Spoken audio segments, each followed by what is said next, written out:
Dudes மக்களுக்கு வணக்கம். இன்னைக்கு நம்மளோட ஷோல யாரை பத்தி பேச போறோம், எதை பத்தி பேச போறோம் அப்படின்னா சூப்பர் ஸ்டாரோட ஒரு சூப்பரான அடுத்த அப்டேட்டை பத்தி தான் பேச போறோம். வாங்க ஷோக்குள்ள போலாம். சூப்பர் ஸ்டார் அப்படின்னாலே குழந்தைகள்ல இருந்து பெரியவங்க வரைக்கும் எல்லாருக்குமே அவரை ரொம்ப பிடிக்கும். அவரோட நடிப்பு பிடிக்கும், அவரோட ஸ்டைலான யூனிக்கான அந்த டான்ஸ் பிடிக்கும்.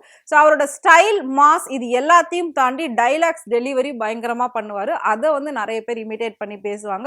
அந்த அளவுக்கு சூப்பர் ஸ்டாரை எல்லாருமே உலக அளவுல கொண்டாடிக்கிட்டு இருக்கோம் அப்படின்னு சொல்லலாம். அவரோட படங்கள் வருதுனாலே அவ்வளோ ஒரு எதிர்பார்ப்போட மக்கள் எல்லாம் காத்துக்கிட்டு இருப்பாங்க. அவரோட ரசிகர்கள்லாம் கொண்டாடுவாங்க. அதாவது விஜய் அஜித் படங்களை தாண்டி அதிகமா கொண்டாடப்படக்கூடிய ஒருத்தரோட படம் அப்படின்னா அது சூப்பர் ஸ்டார் ரஜினிகாந்தோட படம் தான்.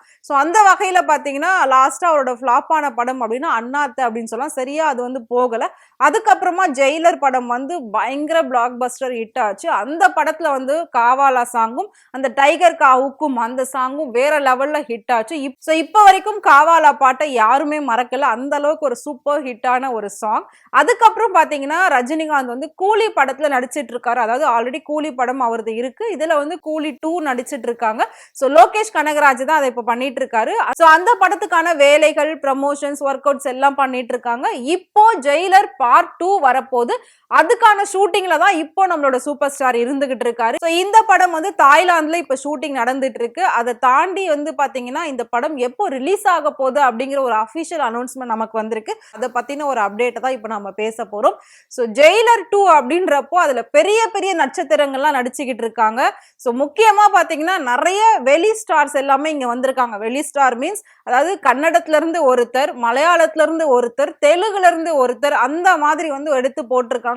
பாலிவுட்ல இருக்கிறவங்களுமே வருவாங்க அப்படின்னு சொல்லி ஒரு சில இன்ஃபர்மேஷன் நமக்கு வந்திருக்கு. பட் அது எந்த அளவுக்கு உண்மை அப்படின்றது தெரியல. பட் மத்த லாங்குவேஜ்ல இருந்து வரக்கூடிய பெரிய பெரிய ஸ்டார்ஸோட சேர்ந்து நம்ம தமிழ்நாட்டு ஸ்டார் சூப்பர் ஸ்டார் நடிக்க போறாரு.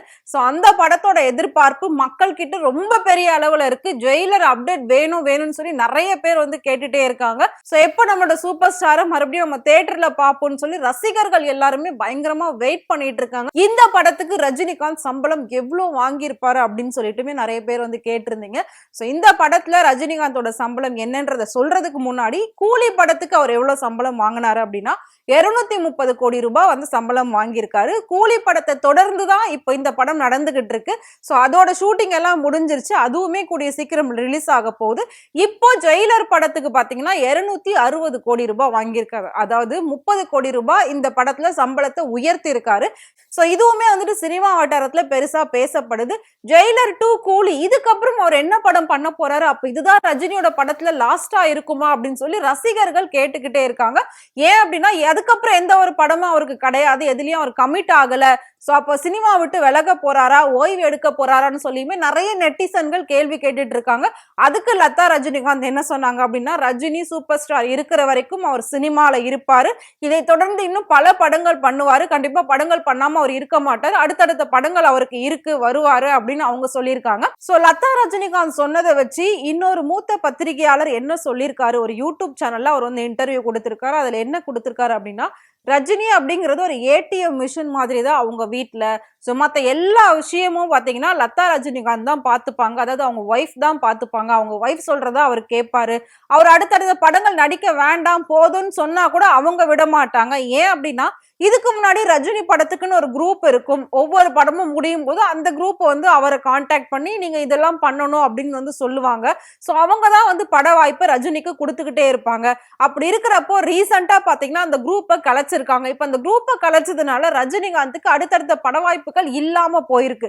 அப்படி இருக்கும்போதுதான் லதா ரஜினிகாந்த் ஒவ்வொரு கம்பெனிக்கு போன் பண்ணி அவர் இப்ப ஃப்ரீயா இருக்காரு, நீங்க ஏதாவது படங்கள் பண்ணணும், கதை சொல்லணும் அப்படின்னா வீட்டுக்கு வாங்கன்னு சொல்லி அவங்களே கூப்பிடுறாங்க. அப்படி வந்த படம் தான் இந்த மாதிரி படங்கள்லாம். இதை தாண்டி அவருக்கு இப்ப எதுவும் படங்கள் கிடையாது. லதா ரஜினிகாந்த் எவ்வளவு அளவுக்கு ஒவ்வொரு கம்பெனிக்கும் பிரஷர் போடுறாங்க அப்படின்றது அது இருக்கிறவங்களுக்கு தான் தெரியும், சம்பந்தப்பட்டவங்களுக்கு தெரியும்.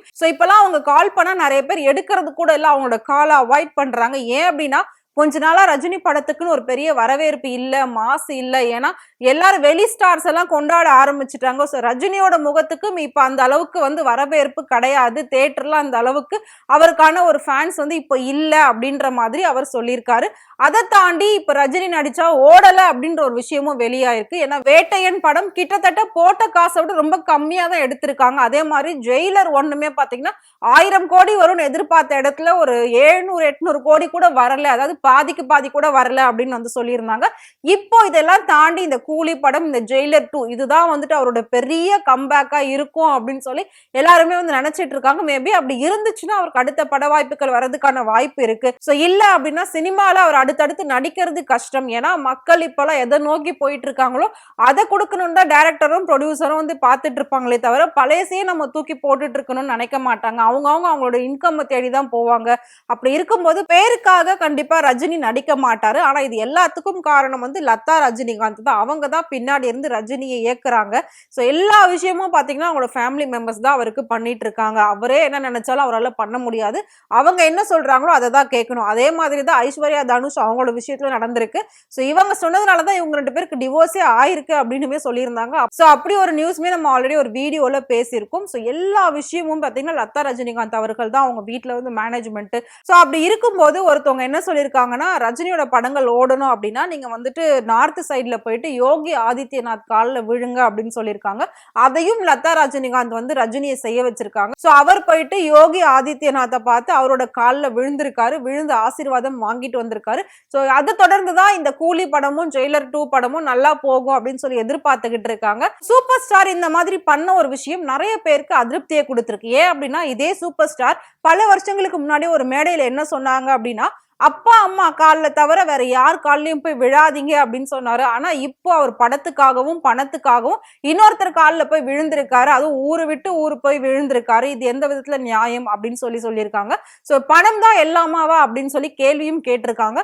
சோ லதா ரஜினிகாந்த் வந்து ரஜினியை வந்துட்டு ஒரு ஏடிஎம் மிஷினா தான் யூஸ் பண்ணிட்டு இருக்காங்க அப்படின்ற மாதிரி ஒரு விமர்சனத்தையும் அந்த மூத்த பத்திரிகையாளர் வந்து முன் வச்சிருக்காரு. இதுல இருந்து என்ன தெரியுது அப்படின்னா அடுத்தடுத்த படங்கள் ரஜினி நடிக்க தயாரா தான் இருக்காரு. ஆனா வாய்ப்புகள் வரல அப்படின்றதுதான் உண்மையான ஒரு விஷயம். சோ கூலி ஜெயிலர் 2 தொடர்ந்து என்ன நடக்குது அப்படின்றத நம்ம வெயிட் பண்ணி பார்க்கலாம். உங்களுக்கு சூப்பர் ஸ்டாரை பிடிக்கும் அப்படின்னு நினைச்சீங்கன்னா மறக்காம கமெண்ட் பாக்ஸ்ல கமெண்ட் பண்ணுங்க. இதே மாதிரி சினிமா நடக்கக்கூடிய சினிமா நடிகர் நடிகைகளை பத்தின நிறைய சுவாரஸ்யமான விஷயங்கள், உண்மையான விஷயங்கள் டே பை டே அப்டேட் உங்களுக்கு தெரியணும் அப்படின்னு நினைச்சீங்கன்னா மறக்காம ஃப்ரெண்ட் சேனலை ஃபாலோ பண்ணிக்கோங்க.